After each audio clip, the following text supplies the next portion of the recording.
These are my two daughters. Lonnie's on the left and Shanna's on the right.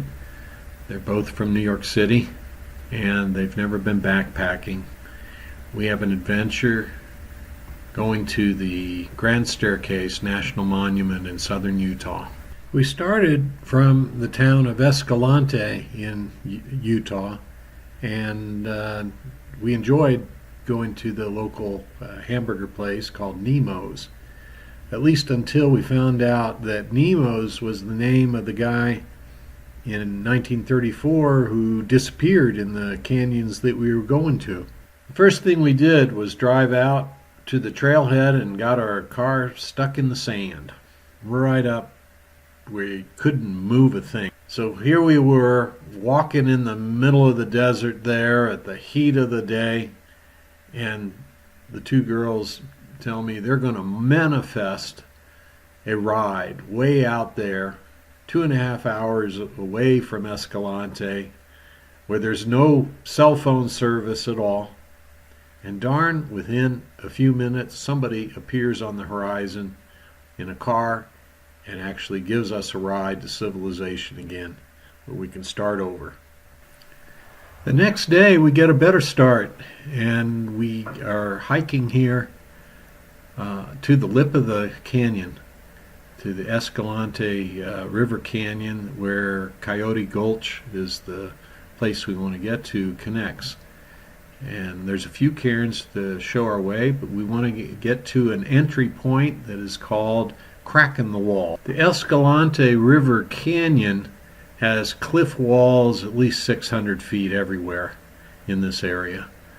And the only place that we can descend into the canyon to get to Coyote Gulch is this place called Crack in the Wall, where who knows how many years ago part of the canyon wall simply cracked and pulled away just 12 to 18 inches. Here's Lonnie standing in the crack in the wall, which is this narrow passage where you have to drop down about 30 feet, and you're able to kind of shimmy down there. You cannot be wearing your packs. You have to lower those down there, but at least you avoid the 600-foot fall of the cliff walls everywhere else, so you can lower down to what is effectively a giant sand dune, about 30 feet down or so, and from there we're able to walk down to Coyote Gulch Canyon.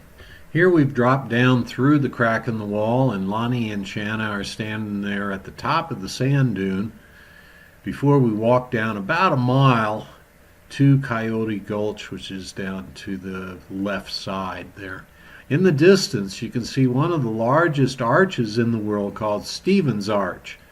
This is in the Escalante River Canyon. It's just monumental there. We reached Coyote Gulch, and there's a creek running through it all the time. Nice, cold, swift running water, clean water. And soon we came upon an Anasazi cliff dwellers, what they call a granary. Must be where they stored the food that they grew along the creek. The 7-mile section of Coyote Gulch that we hiked had walls that were vertical 600 feet. And it was so narrow sometimes that you just had to walk in the creek itself to get through. Over that section there were 3 arches and 4 waterfalls.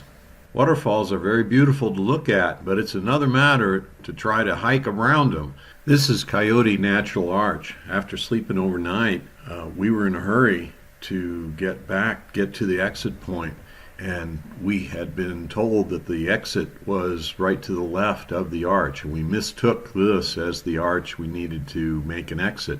But the walls were still 600 feet vertical, and we couldn't find a place to come out of it. A couple hours more of hiking and we reached the Jacob Hamlin Arch, and this was the one that had the shortcut exit. The shortcut, though, was a 5.5 scale climb out of the canyon.